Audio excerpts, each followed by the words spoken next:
Apa khabar Brother John? Hari ni kita gerak ke lodging untuk ke Gua Musang.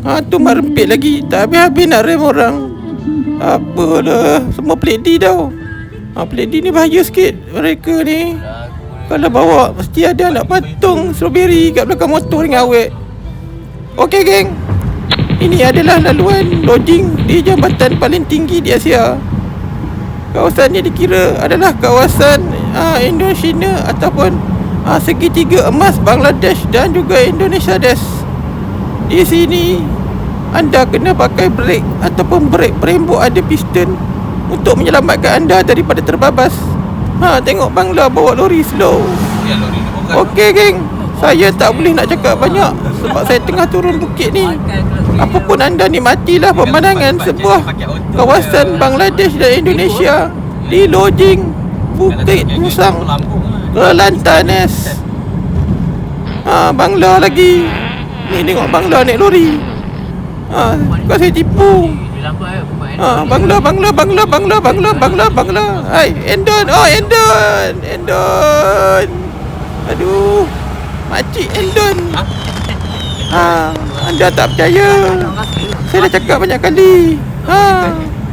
Pahang, Kuala Lumpur, Kelang, Indonesia des, Bangladesh des, Nepali des, semua ada. Okey geng, lepas ni kita akan ke laluan lodging Gua Musang. Dengan keadaan turun bukit, anda tidak perlu menggunakan tekanan enjin dan juga oil pressure daripada pilot dan signature. Sebagai seorang pilot, anda perlu memastikan bahawa pengudaraan dan air wind selari dengan enjin anda. Okey geng, hebat tak jalan ni? Bukan senang nak datang. Hanya orang yang kaya dan miskin bangsat macam saja je yang lalu jalan ni.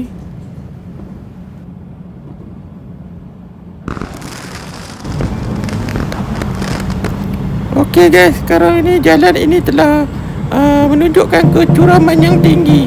Dengan menggunakan airflow brake dan juga sistem hidrolik pump, kenderaan saya dapat berfungsi dengan baik dan mengikut altitude yang ditetapkan oleh penjaga kawasan Medicasen. Okey guys, lodging adalah sebuah tempat yang cantik. Kenapa kerajaan Persekutuan tak buat stadium dekat sini? Rugi sungguh.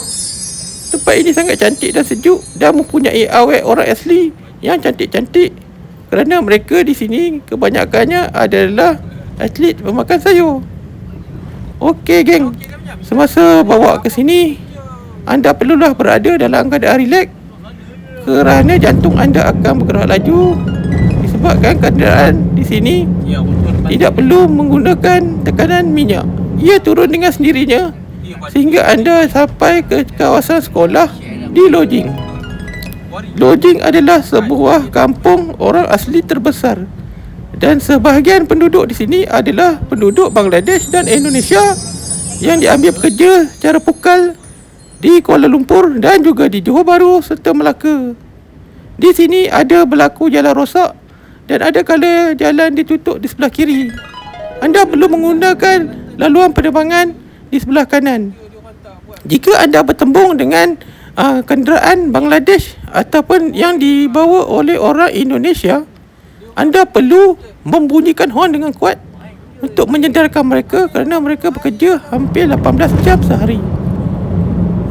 Kalau anda tak percaya, anda boleh lihatlah betapa banyaknya Bangladesh di sini sehingga kan dipanggil mini Bangladesh lodging Kelantan Gua Musang. Jika anda datang ke sini, anda jangan terkejut kerana kawasan ini anda akan jumpa mak rempit daripada Gua Musang ke Cameron Highland datang bercuti setiap minggu. Selain bercuti di Cameron Highland, orang Kelantan juga sangat suka dengan strawberry. Okey geng, jumpa lagi.